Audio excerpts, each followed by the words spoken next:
Also, you might recognize that guy over there, retired Sheriff Victor Hill. Brother, we got another brother on the show tonight. Yeah, a Uh-huh. brother from another Just mother. from another mother, right? Why Yeah, don't you go ahead and do us the courtesy and introduce our brother? I sure will. This man's name is Jared Gorlin. We met during our first term. He's a very, very interesting guy. And let me say why. I refer to him as the Bruce Wayne of law enforcement. He doesn't have to be there, he wants to be there. He had probably already done 15 years with Fulton County Sheriff's Office before he honored us and came over to work at the Clayton County Sheriff's Office. And he worked there with the rank of major and was one of my best commanders. And but like I said, I think people can. I'm not going to go into details why we call him Bruce Wayne. He doesn't have to work, but he works passionately, and it's something that he enjoys. So, anybody that comes out at night and put their life at risk to protect others, to defend those that can't defend themselves, and not for the money when they can just sleep in a mansion and be safe, that says a whole lot about him. So, without further ado, welcome, Jared. Welcome. I am pleased to be here and honored to be here Right. for I one think of the the last greatest. people that worked on his command, if we're going to bring up they refer to him as Captain America, and that's a whole nother story there. We got all the superheroes together tonight. We Exactly. just, we just got to figure Exactly. out which one's best. Exactly. Guys, we have some interesting things to talk about today and things to deal with life and death. We're talking about pit maneuvers. And we've learned some information that has deeply disturbed each and every one of us. Um, a former colleague and certainly a person who was on our show um, subsequently was, and a couple days ago, was dealt a very hideous hand by CCSO. Brother, why don't you talk a little bit about that and how that all came about? Okay, sure. And I'm glad you brought that up. The former commissioner was on our show, and she was on our show about a case in Clayton County that she helped uncover dealing with children being molested at the Rainbow House. Well, she's actually the victim in this situation here. 2 nights ago, she was leaving a high school Broadway production of The Wiz with her two daughters, who they're both 15 years of age, and both of them actually starred in it. Took them to get them something to eat, and then she was pulled over by a sheriff's deputy. She cut on her hazard lights, went slow, and then ultimately got pitted off the road. Now, as we know, pit maneuvers is force. It's deadly force, actually. There are plenty of people who've been killed. That's not a love tap when you ram a person's vehicle and spin it off the road. And it's very odd that a person doing 25 miles per hour would be pitted. Well, there's more to the story than that. Let's subtract the fact that she's a former commissioner, because that has absolutely nothing to do with anything when I give you these facts. What's so bad about this, and what I want us to discuss and get Jared's background on this, is there's two different issues going on. Uh, there is what an attorney referred to as pit for clicks. There's actually a YouTube channel that sheriff's deputies at the Clayton County Sheriff's Office, they get into chases, and then they upload it on this channel. Okay. And it has a very wide following. But if you look at a lot of these chases and a lot of these pits, a lot of them are for traffic offenses. So stay with me a second. I'll tell you where I'm going with it. Okay, the sheriff of the county, who's someone all three of us know, has been making a lot of effort to get on TV. The Discovery, anytime he can get on TV, he wants to do it. So he's been on a show called On Patrol Live, and basically he's looking for cars to pit. He was actually out there. He was the first person to walk up to the car and talk to the commissioner and say, I'm Sheriff Levon Allen, not knowing that it was a former commissioner and someone that knows him well, and we're about to get into that. Oh, he knew. Oh, well, I got a theory about that. Let me tell you why. Okay, and then I'm gonna let y'all loose, but let me bring y'all up to date on this. There's a phenomena out there, and it's called the Robert Ford syndrome. I write about it in my book. Let me make it simple. Robert Ford is the man that shot and killed Jesse James, but it was a stage shooting. It wasn't a legitimate gunfight. He actually, I think Jesse James was actually had his back to him, was adjusting something on the fireplace or whatever, and he shot him in the back. And then he ran out telling everybody he shot and killed Jesse James. So it's kind of like the theory of the boy that cried wolf, but it's a way to bring attention to yourself. Okay, when I first got with the Clayton County Sheriff's Office, and I was a rookie many moons ago, an officer got on the radio screaming and yelling he was in a shootout. You hear shots being fired. Okay, when everybody got there, the only shell casings you could find was his. They couldn't find not only not shell casings, they couldn't find a tree or a house that had a bullet hole or whoever was shooting at him because there was a backdrop. Detectives do a canvas. They talk to an old man. Old man says, "Well, I saw him running and shooting in the air and talking on the radio, but I couldn't figure out what was going on." It turns out he staged it because he wanted everybody to think he was a tough guy and he was involved in the shootout. He ended up apologizing and resigned, and they didn't fire him, and didn't charge him with anything. But people like that are dangerous. Let me tell you why. Think of all of the cops that came running because they thought there was a cop under fire. Imagine if they had a wreck, or imagine if they ran into somebody and killed someone, or got themselves killed or seriously injured because they're responding to something that didn't happen. Well, if we look at this situation here, this kind of reminds me of that. Now, you got to understand the guy that's there now, who's a sheriff, he already started showing indications of stage and scenes. I remember there was a fall festival. It was real weird, and this was back. He's the sheriff at that time, the intern sheriff, and he basically shuts the fall festival down and says, "Hey, there, we believe someone got away from the jail or something." Well, of course, I know people at the jail. I mean, some of these people, they're like my kids in a way. So when I hear about it, I'm thinking there's an escape. We don't have an escape. Well, I got friends with the county police. Did someone get out the back of your car? No, we didn't. It turns out some little child said something that, "Hey, I think I saw someone running with something that looked like a inmate uniform on." Well, he shuts the fall festival down, has deputies doing all of this stuff, and then 20 minutes later, he's walking around like nothing's going on. It was staged to make him look like he was actually doing something. But when I really knew that this guy was a stager is when there was a manhunt on Upper Riverdale Road. And I got the video there for you. Basically, a deputy got in a chase with a car over traffic charges. Okay. This guy jumps out the car, runs. Levon gets there. And not only does he make everybody stay, he calls the whole sheriff's office in. Now you got to understand, overtime is one thing. Calling people in is callback in time. That's an enormous amount. Now, three text messages went out, and I know you got those, and you're gonna put those up where we can see it. One text message goes out that says, "Hey, we got something major going on." The second text message comes out showing the guy they're looking for, but doesn't say what they're looking for him for. Well, they're only looking for him for traffic charges. Happens all the time. So, when you call a whole sheriff's office in, usually it's a hostage situation, officer's been shot, or something like that. Then a third text come out and say shots fired. So now I'm real concerned because I know a lot of these people. I was like, they must have really got something going on. Well, I end up talking to people on the scene, and they're like, we don't know what it. There was something that popped off. We don't know if it was firecrackers. We don't know if it was a car backfiring or whatever. But we weren't shot at. We weren't ducking. We don't know where it came from. And by the time this happened, the suspect had gotten out of the perimeter and was gone. So we don't know where this is coming from. Well, the actual officer that chased that car was asked by Levon Allen to take out charges for discharging a firearm. He refused to do it. He said, "I didn't see this guy with a gun. No one shot at me. I'm not doing it." So he only took out traffic charges. But think about it. Had he took this order from the sheriff, this kid who's running on traffic charges would now have a firearm charge, and cops would be approaching him as if though he's armed and dangerous. That's the danger when you start staging stuff.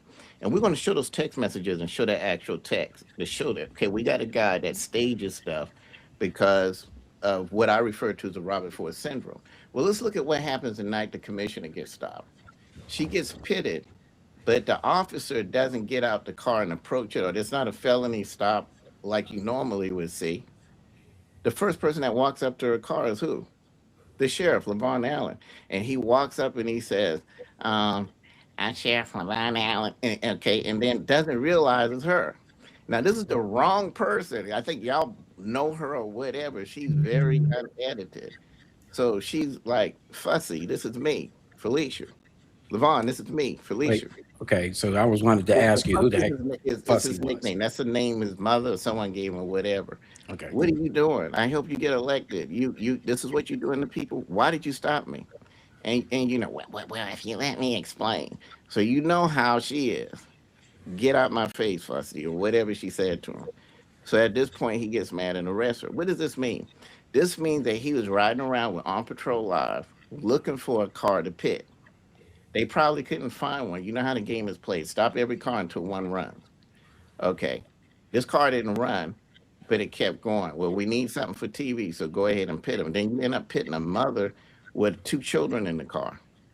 Now, ironically, as fate would have it, you pit her, who's unedited and knows you, and calls you out in front of your cameras on live TV. When you have people that stage stuff, it's very dangerous. So then you put all these ridiculous charges on her: cruelty to children, fleeing and attempting to elude, driving 25 miles per hour with your blinkers on is not fleeing and attempting to elude.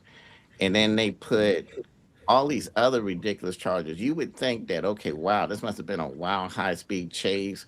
Her kids must have been in danger or whatever. And they're trying to figure out what the hell is going on. So when he asked these deputies to arrest her and put charges, these deputies, or deputy, and I believe it was a female, didn't have the same integrity that the other cop had when he tried to put a false charge on a guy to make it seem like they were in a shootout. So they go along with this and drop all of these crazy charges that they are not going to be able to prove. Because I assure you, if it was a real high speed chase, everyone was sitting last night and night before last waiting for this to come on Patrol Live. And mysteriously, it didn't. So now that I've set the stage, no pun intended, for a stager, you guys go ahead and take it from here. Colonel? Yeah, I'm just I'm gonna start with how you did the intro, and I think it's really important. When you introduced me, um, I worked for Sheriff Hill. I left the Fulton County Sheriff Office after 15 years, not under the current sheriff, but a former sheriff, and I left there for reasons of I wanted to go work for somebody who would stand up for his people, and when the deal went down, they wouldn't cave under the court of public opinion. And Sheriff Hill was one of those people who stood up for his people. Now, we got to be very clear though. Standing up for your people doesn't endorse your people doing insane things. And he didn't. And I'm just going, we're going to get into this, as this night progresses, but I'm going to get to my end point here that leadership fails the moment accountability disappears. And there's no accountability at that sheriff's office. Otherwise, that would have never happened to her. Nobody in their right mind is going to pit a vehicle that has not committed one of the 7 deadly sins, is doing under 30 miles an hour, has acknowledged they're being pulled over. There's no warrants on her, valid insurance, the tag's good, it's not stolen. Like, there is no more bigger embarrassment to law enforcement today than this. And we are constantly fighting an uphill battle of being judged for doing stupid stuff. And the fact that you not only, it's not like the sheriff that night, to Sheriff Hill's credit, was sitting at home and like he can say, well, I didn't know what was happening. He was on the street on patrol. He was listening to the radio traffic. So it's always, in any kind of chase or pit maneuver, the supervisor is the ultimate one that that allows a chase to continue or a pit to happen. Well, what more ultimate supervisor on the road than the sheriff himself? Good point. You know, innocence always absorb the fallout when you have and you're trying to do these type of pit maneuvers. Everybody in their right mind understands and knows that the modern car today, they cannot, they are very susceptible. It's physics. It's very susceptible to get hit, and anything can happen. You are leaving to the civilian to properly learn how to drive. When they get hit like that, they won't. But more importantly, is when you ask an officer, deputy, and so on and so forth to do something like that, you ask them to risk their life. That's bar none. Is it worth the squeeze? And the answer is no.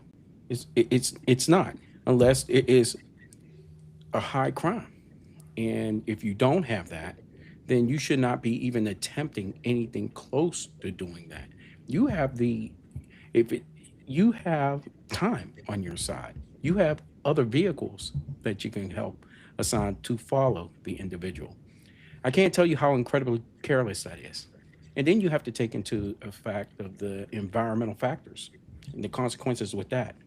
So, you know, you talk about the speed. It was under 30 miles per hour. These type of vehicles, they risk going out in under 35 miles per hour.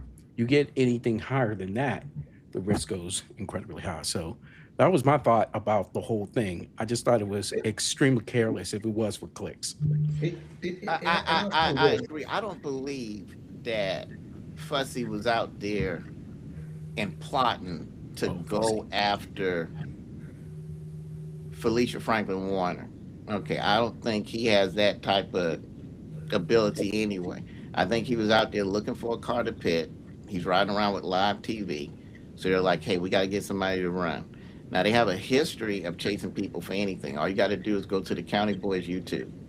And first, let me say this about some of these guys on the County Boys. Okay, first of all, I believe that a lot of them are very, very good cops. They're young, they're energetic, they have the reflexes, they have everything you need to chase and pit a vehicle. I give that to them. Okay, but it is here's what we got to understand: those skills are good and needed. If we're chasing a murderer, a robber, a rapist, a kidnapper, if the car is stolen, because we know stolen cars are connected to that. We have a legitimate reason to chase. We know how we're chasing. Those are the type of guys that we want. I believe they're good cops. I'm not criticizing them. I think they just got bad leadership. If the leadership is not strong enough to say, listen, I know you're good at this, and I'm going to let you chase when we're supposed to chase, not just to put something on YouTube and get clicks. If you have to chase, chase.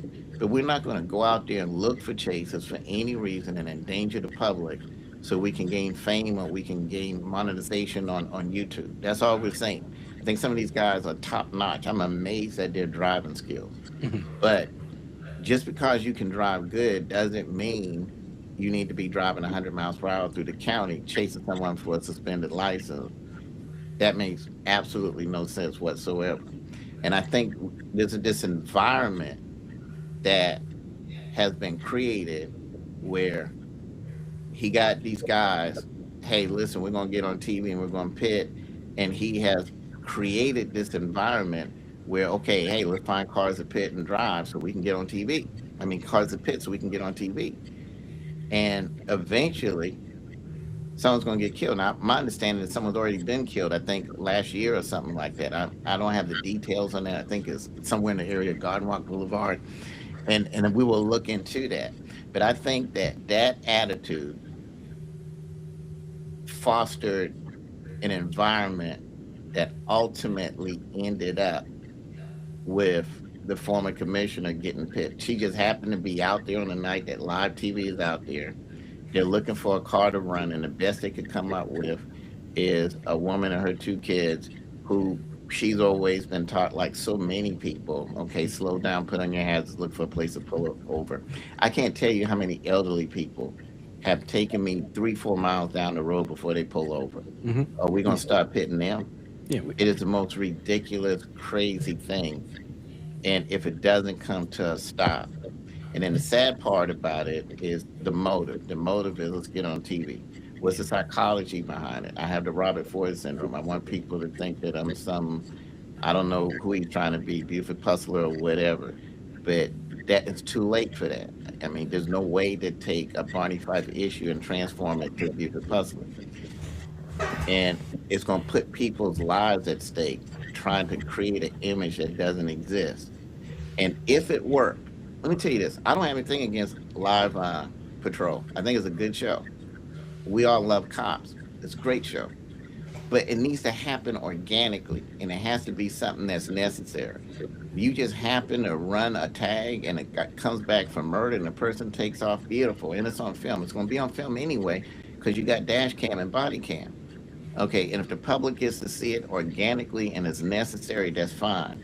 But to be out looking for something, and then when you can't create what you want, well, I mean, when you can't get something to happen, then you create a shootout like Robert Ford did when he killed Jesse James. You create a guy, hey, shots fired, when people don't know if it was a firecracker. But you putting this type of information out to create, go ahead and pit this car. You're trying to push and create circumstances. Then you put false charges on people. Yeah. Yeah. Well, I don't know how you do a pit maneuver without a violent felony. I just, I mean, I worked in a high density, high overpopulated city. We're not doing that unless it is absolutely a violent felony. But she We're not did doing it commit a otherwise. crime. I had to look at it. I got to be like, she did commit a crime. Put the picture up. We're going to show it. Oh, let's take a Right. look. Yeah, let's take a look. Look at her car now. Look at her car because one of the charges was improper display of tag. So let's look at her car, at her tag. So this, I guess, I'm assuming if they didn't lie and make this up after the fact, which they're totally capable of doing, perhaps this was the probable cause to pull over the car. Let's look at this tag and see how it was Yeah, it's having a little obstructed. problem coming up, You but having a little I problem? get what you're saying. Yeah. Okay, right. So while you're trying to get it up, let me tell you what's on her tag. She's an alumni of Miami University.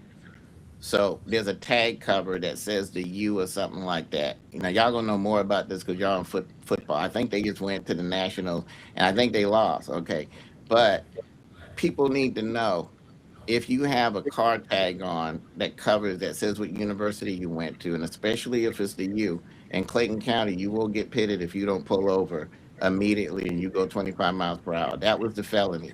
Right, right. This is the crime she committed. Improper display of tag because it had around it. I'm an alumni of the U, So, Miami. And I think wasn't it Indiana that beat them? Indiana beat them. Yeah. Okay, God forbid. so Okay. I want to All say, right. I kind of went to the Victor Hill School of Sheriffing, right?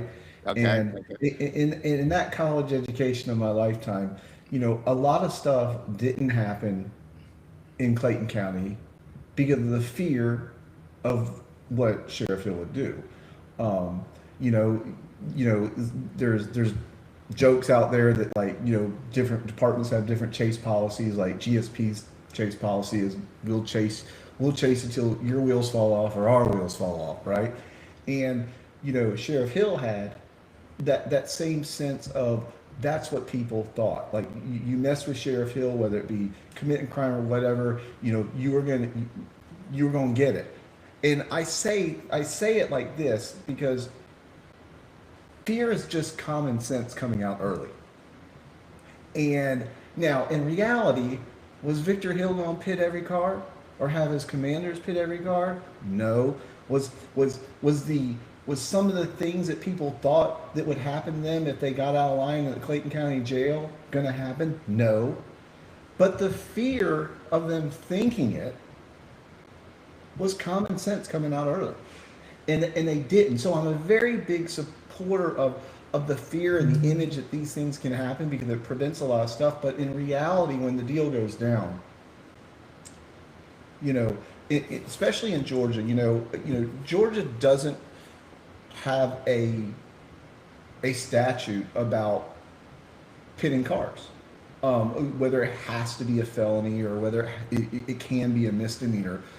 But let's just be real for a second. I mean, if, you know, deadly force is deadly force. Deadly force is whether it's with a flashlight, you know, if you're a trained karate guy, right? Your hands are deadly force.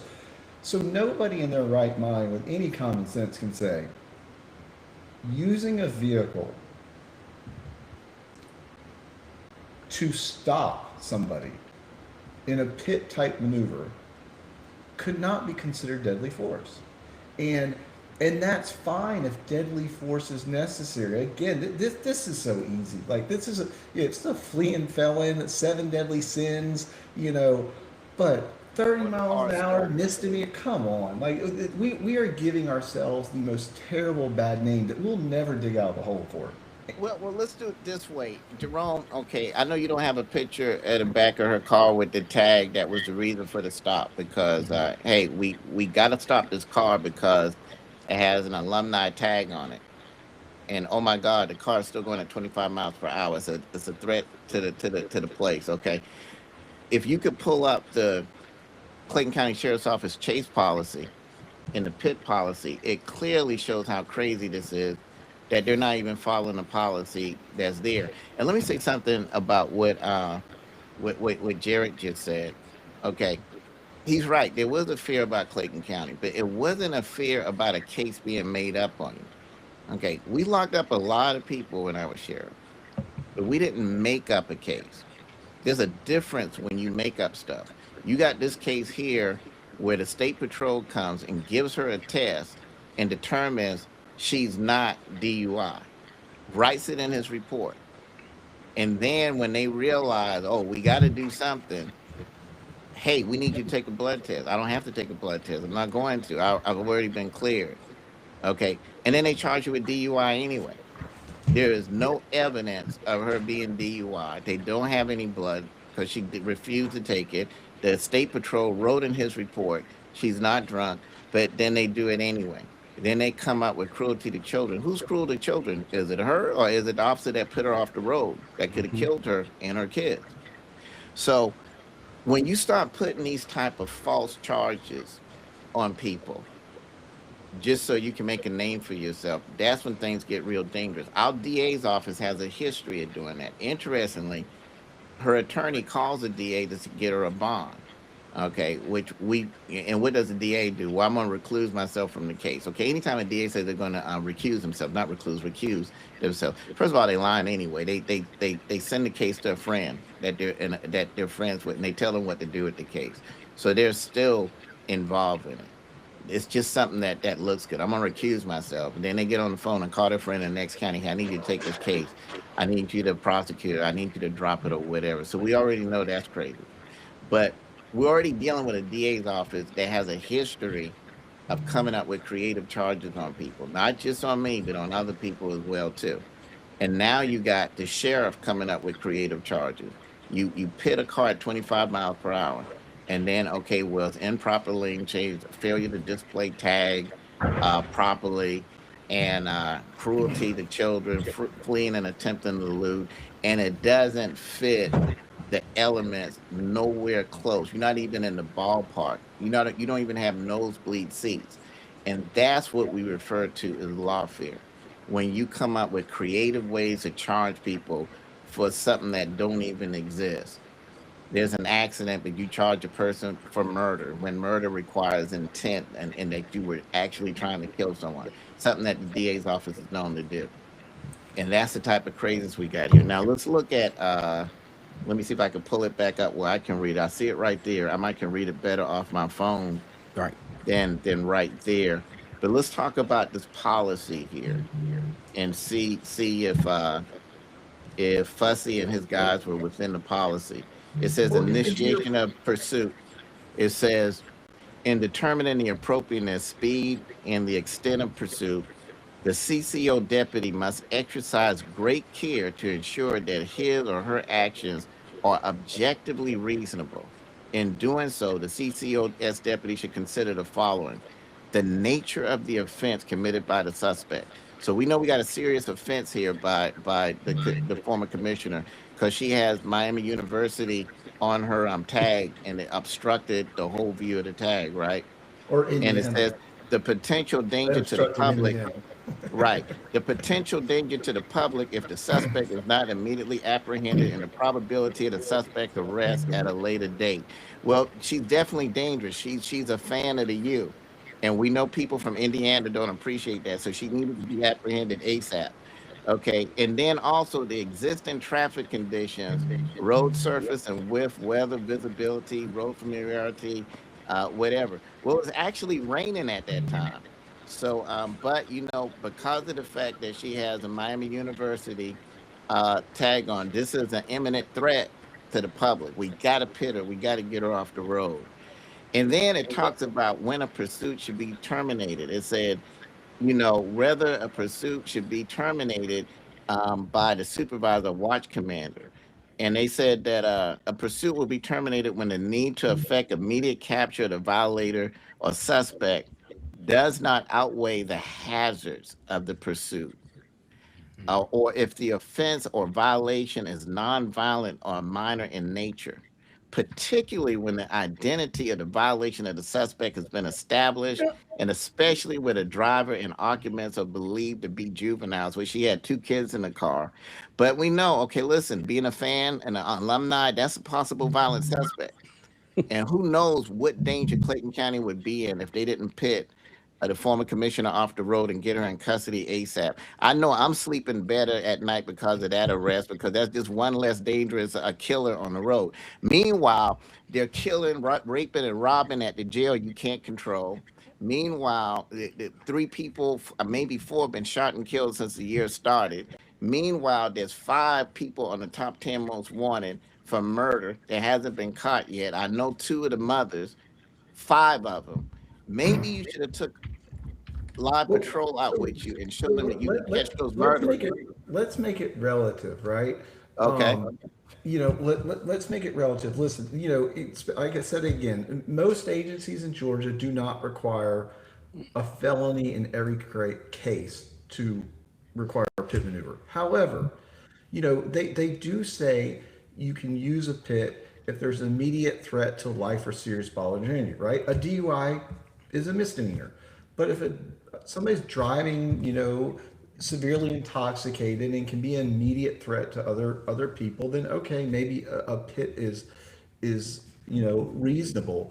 But at the end of the day, you go back to use of force and what the Supreme Court said, which is force must be objectively and reasonable. Nobody knows this case law better than Sheriff Hill.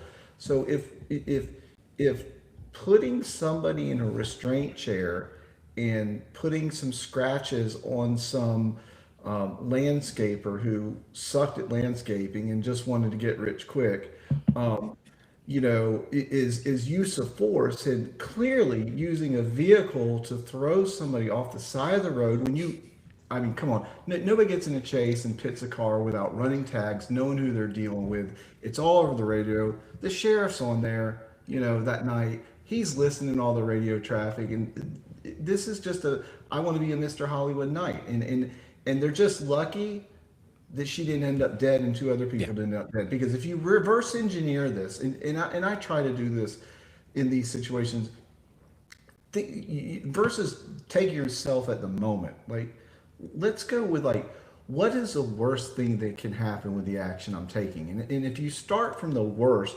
and roll backwards of what you're about to do, you may change how you handle a situation. And the worst thing that can happen in this is three people could have lost their life. So somebody here explaining to me how that news story is going to go. You know, you brought up something interesting. I didn't want to go there, but since you took it there, I guess you've opened the door, as they say in court, right? So let's we need to be looking for our dummy dancing DA right now. Because remember, our DA in Clayton County, Tasha Mosley, she's very concerned with the violation of constitutional rights. She was so concerned that she got her chief investigator, Dennis Baker, the dumb, deaf, and blind chief investigator, to come out and say, hey, listen, we got to investigate this guy because he put someone in a restraint chair, even though they were checked every 15 minutes and whatever. that's a violation of constitutional rights because they weren't violent at the time. So that's too much force. Okay. So if that's too much force, is knocking a mother and her two kids off of the road for having a tag that was covered with an alumni college, is that excessive use of force? Well, And if you're so concerned about protecting the constitutional rights of criminals because you don't care who they are, then you shouldn't care that this particular criminal had a University of Miami tag covering her car, which resulted in a pit. You should really be on top of this. If that was a well, constitutional violation where, hey, we gotta do indictments and we gotta put a person in jail because that was just too much force. They sat in a chair. And even though they were checked, and even though you contacted them a year later and they didn't complain until then, until you sat down with the chairman then and say, hey, we're gonna get you some money and drop your charges. If that was a crime, and if that was excessive force, are you telling me knocking a woman with two kids is not? So I want to know, and I think we is need to our make it dummy really dancing clear. DA going to come out on this one and actually do something? Because I think we got a constitutional violation here. Well, and I think, and I don't think we've said it loud and clear enough. Everybody knows, like, GSP troopers have this gift. Like, they can almost look at you and tell you if you're intoxicated. I mean, I don't know if it's in trooper school or like they inject them with some serum that says, They do it all the we know time. when you're drunk. Yeah, that's we're their good at that. expertise. We have made They're it good at clear that the troopers came out there who were willing to arrest their own mother for DUI. Let's be clear. And said, we're not arresting her because she's not intoxicated. Yet, we've charged her with DUI less safe. And let's face it, anyone in law enforcement for a long time, DUI less safe is a catch charge because we couldn't get you on blood, we couldn't get you on breath. So we're just going to hope that by body camera footage or dash cam footage or, the way I articulate what happened that night, I can get you on a DUI. And it's a really uphill battle with that. So the fact that a Georgia State trooper who are, the highest level of any degree of being able to detect impairment is like, I'm not arresting her. I think I would have taken my lead from them. Yeah. Those speed chases don't bother me. I mean, right. He couldn't. He staged something and it backfired in his face and he had to do something.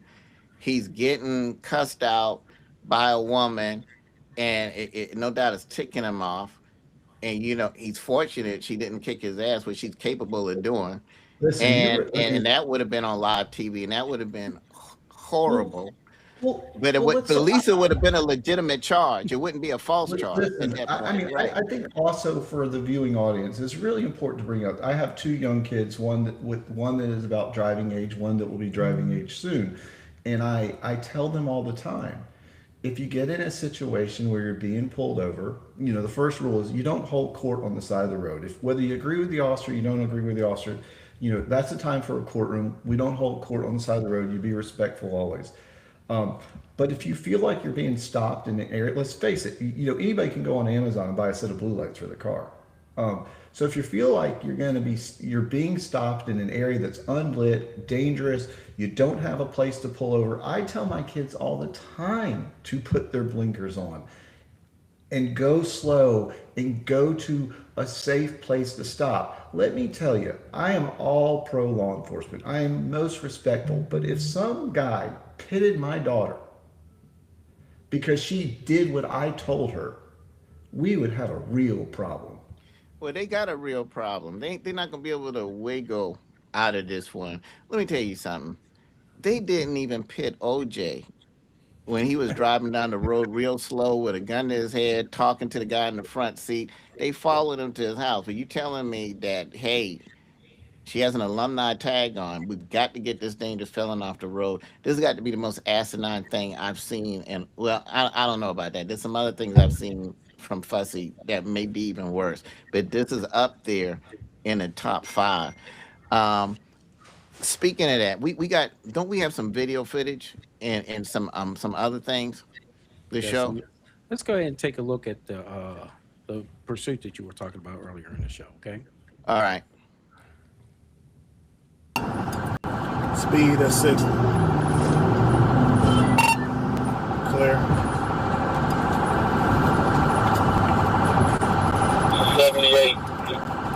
BMW, white in color.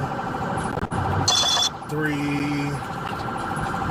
Making the left onto the plaza on Arrowhead.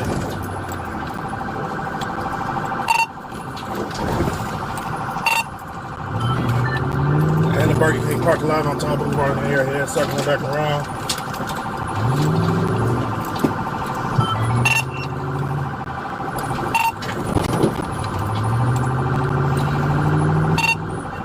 Traffic conditions reckless.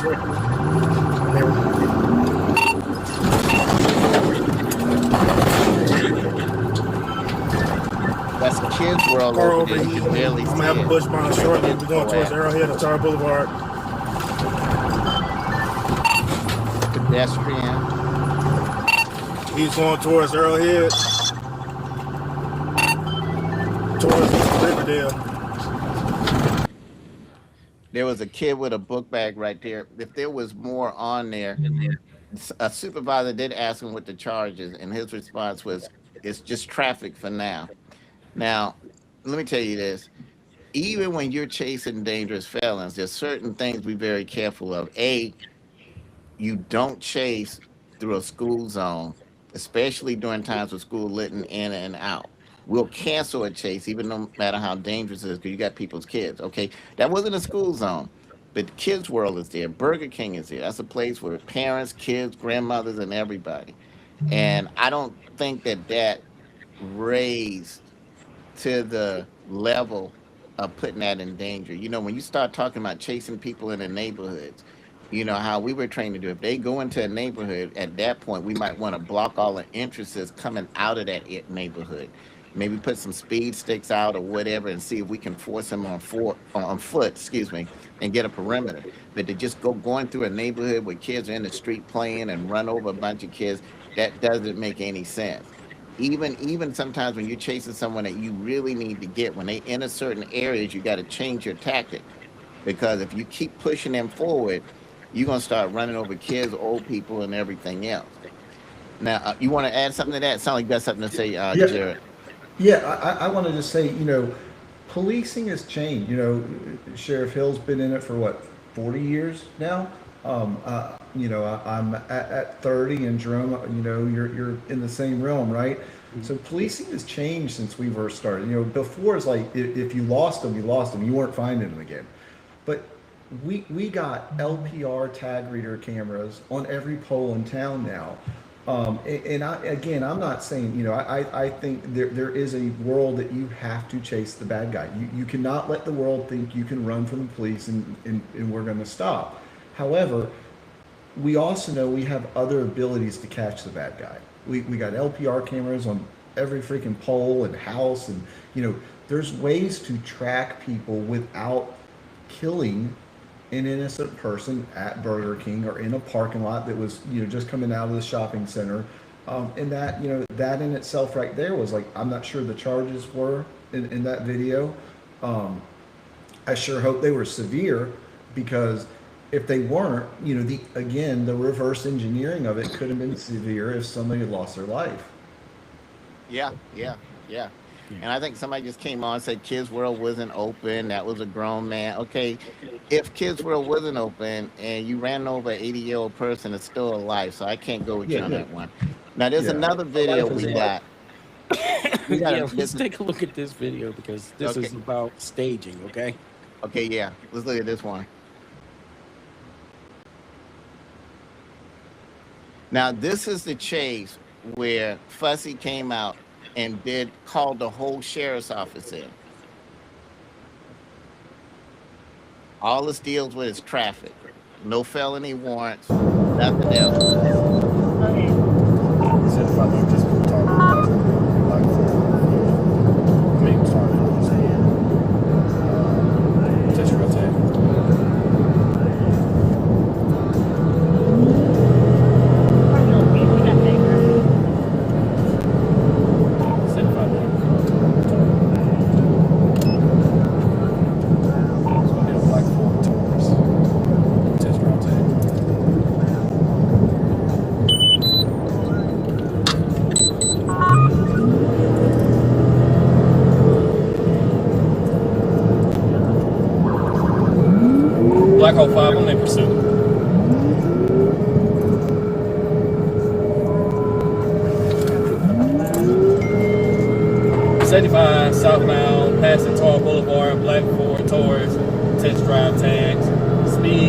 100 traffic video. Getting in the right lane. Look like we're gonna be getting off on Tar Boulevard.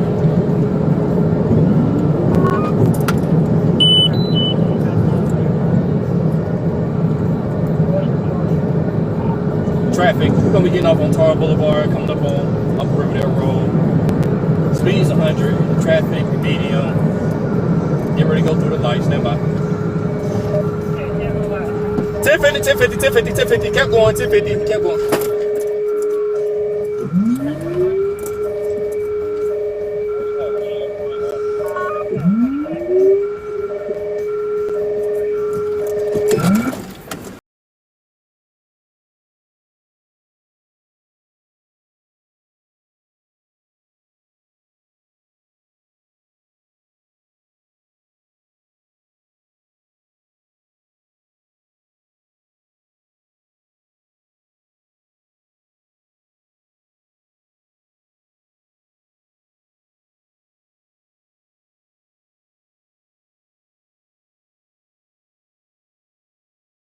Interesting about this, I want you to put up the text messages. Okay.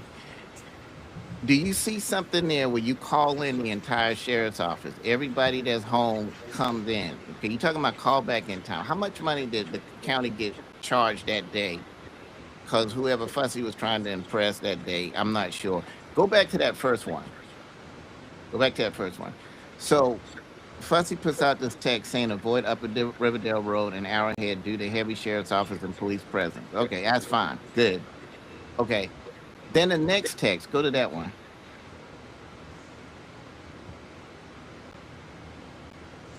You send a picture of who the person is looking for. Okay, great.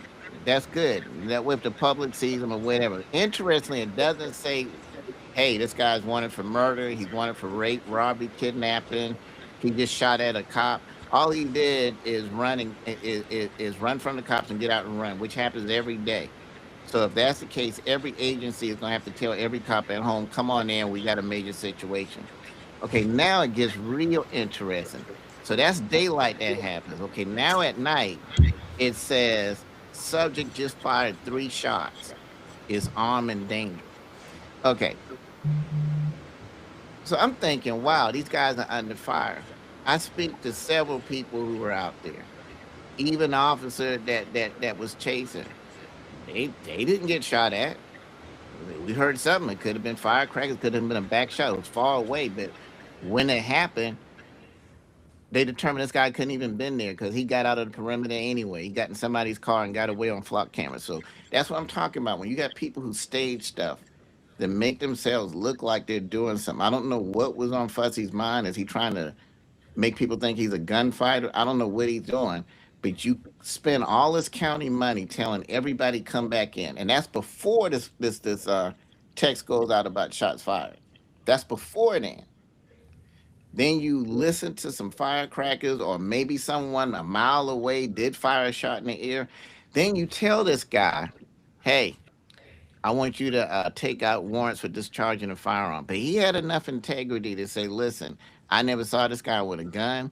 Ain't nobody shot at me. I can't take out no warrant for that. I'm only going to take it out for what happened. And that's the traffic violations and everything else.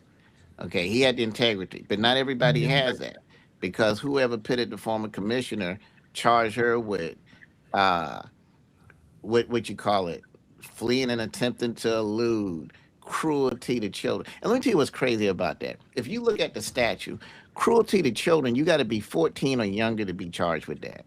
Her kids are 15. So already it's a false charge. And if that family sues, they got a problem. They ain't gonna win that one.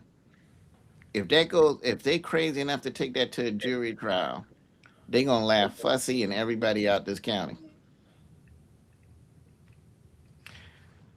I'm talking too much. Y'all go ahead. What y'all got to say? PPO and COP, pissing police off and contempt of police. That, that don't do it, guys. Don't do it out here. I mean, people are going to piss you off left and right, but you guys got to have a thicker skin than that. I can't understand this new age being soft in your emotions because people say something to you. I'm done with that. So I don't understand all that nonsense. No, go ahead, Jared. I'm sorry.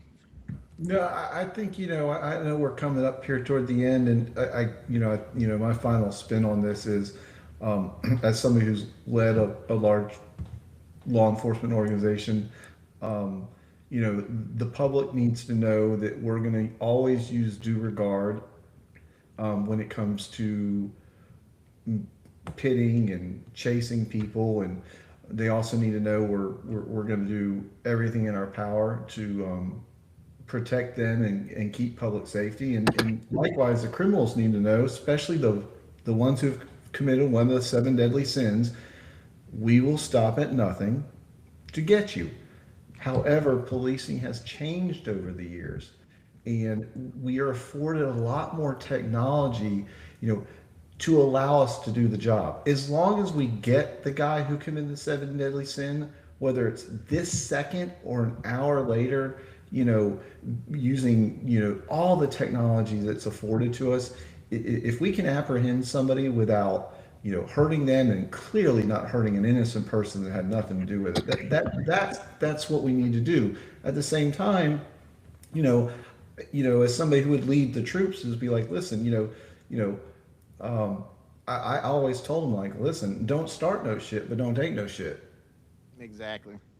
Let me see if I can sum this up in conclusion. First of all, I want to say to all the young officers on county boards, to the one that was just on there saying that Kids World was closed. First of all, I think y'all some hell of a drivers. I mean, it's impressive how you drive.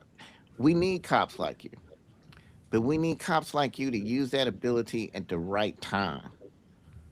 Your skills like that is needed when we chasing a murderer, a robber, a stolen car, or whatever. But just to chase anybody for suspended license or whatever, you're not just risking other people's lives, you're risking your own lives. I know it's fun. I know you're at the stage in life where it's like Grand Theft Auto, but those skills that you have, it's impressive. And I'd love to have guys like y'all working for me when I was sheriff any day. But I'm not going to let you chase anybody for any reason. I've come on the radio and canceled people. So we're Listen, not criticizing your level of skill, and we're not criticizing and saying you bad folks. You got bad leadership, or he wouldn't even allow you to do that. and I Now, think that's where you end it, Sheriff. Is leadership fails, the moment accountability disappears. The sheriff was on the radio that evening. If anybody should have canceled that, you're on the radio. You got all the information at your hands. It should have been canceled. This is cut and dry. And if it wasn't cut and dry, I'm a very big proponent of supporting my guys, and I will support them till the end. Um, but I wouldn't have let my guy get in that position because I would have canceled it. exactly. And then let me tell you, there's another part to this story that we don't have time for. Remember, the former commissioner was put in jail 2 days, couldn't make bond for 2 days because they were too busy trying to intimidate her to take a blood test and didn't put her on the next calendar. And then when she got out, her son had to call the sheriff several times. And we didn't even get into the fact of what Fussy told her son, which was ridiculous. Because, think about it. She has a 26-year-old son. So if you find out that some people pitted your mom and two sisters off the road, you're going to be pissed. So he called Fussy and he asked Fussy what's going on. And Fussy actually gave him some, well, your mom was driving at 25 miles per hour and she got the speeds of 30 miles per hour. And it would, man, do you know how crazy that sounds? I wouldn't want to be sheriff having that phone call with somebody that passed away. You're absolutely right about that. So Mm-hmm. That then is she, not the phone call I'm making. right, but Mm-hmm. but we got another show to do because remember the jail that she was sent to is ruled by folks with shanks, some that look like machetes. They're stabbing people. They've killed seven people. They've raped at least two that we know of that I can confirm. Probably more. Gang rape. Had to go to the hospital and get anally repaired. You got so much drugs in there. There's been overdoses. You got a mother just a week or so ago that someone called her telling her if you don't cash at me a certain amount of money, I'm gonna kill your son. So you got all these extortions, all this stuff going on, and you can't even control that jail. and then you're out there looking for someone to pit, and you just happen to pit a person that is probably should be like a mother to you, a person that worked on your campaign and tried to mother you, and this is what you do. And then furthermore, if being, I don't have anything against live patrol. I've always liked cops or whatever. If it's legit and if they're not out there doing stupid stuff, yeah. But we're not out there to entertain people or create entertainment. If it happens organically, fine. But if being on live patrol helps Clayton County, how do you explain that the murder rate went up last year? If pitting cars every time you see one for no insurance or no a suspended license works, why did the murder rate go up? How is that having an effect on crime? You got a guy for suspended license. Whoop de damn do. Wow. Okay. And meanwhile, the violent crime is going up. And then you're trying to get on TV. Then why put, I could see getting on a reality show with your jail if you got the jail under control. You get on a reality show because you can't control your jail. Do you really think someone's going to hire you as a warden after they see a jail like that? And Sheriff, I think there's another point to the, GSP has, there's a YouTube channel for, GSP and chases, and there's a very clear difference. You don't see a chase by GSP for nonsense. They are very well trained and skilled, and and that's another thing. It'd be very interesting to see what was the training of the again of the officer. But again, I can't blame the officer, because you had the ultimate supervisor on duty that night. They should have canceled it. Yeah, I agree. And again, chases are going to happen. They're necessary. They're on body cam, dash cam. People can get on open records, and if they just happen to happen and they're right, and then it happens to make on TV, you're going to watch it anyway at court or whatever. That's fine. It happened There you organically. go. But to go out there and look, hey, we need a chase tonight. Let's get somebody to run. We don't care what they run for. We just want to get it on TV so we can make whatever. It's ridiculous.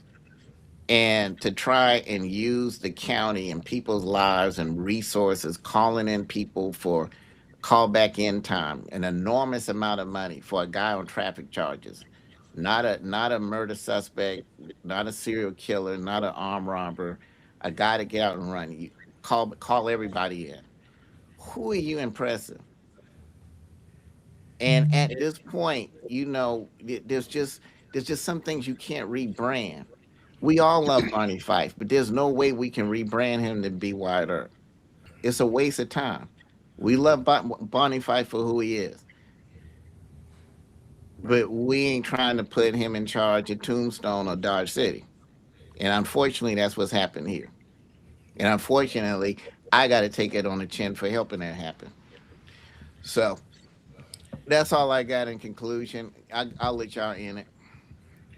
Go ahead, Colonel. I'm gonna end it with this. I had the honor of speaking at Sheriff Hill's sentencing, and I said it at his sentencing that everybody thought it was so horrible when he made people say sheriff on deck and he made people face the wall. But I worked for this man for 9 years. We didn't have a stabbing in that jail. In fact, I got married at the courthouse and did wedding photos in the jail. I mean, That's true. we didn't have violence in the jail.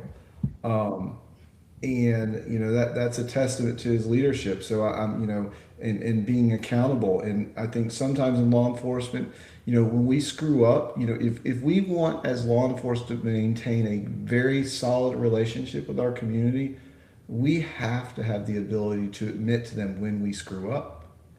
When we let a chase happen that we should have stopped. When we let an officer, when we didn't train them properly. We have a duty to admit to the public when we failed them. And we've gotten in this world where we don't, and we do everything to hide that from them. And that is what is creating huge brick walls between us and the communities we serve. Yeah.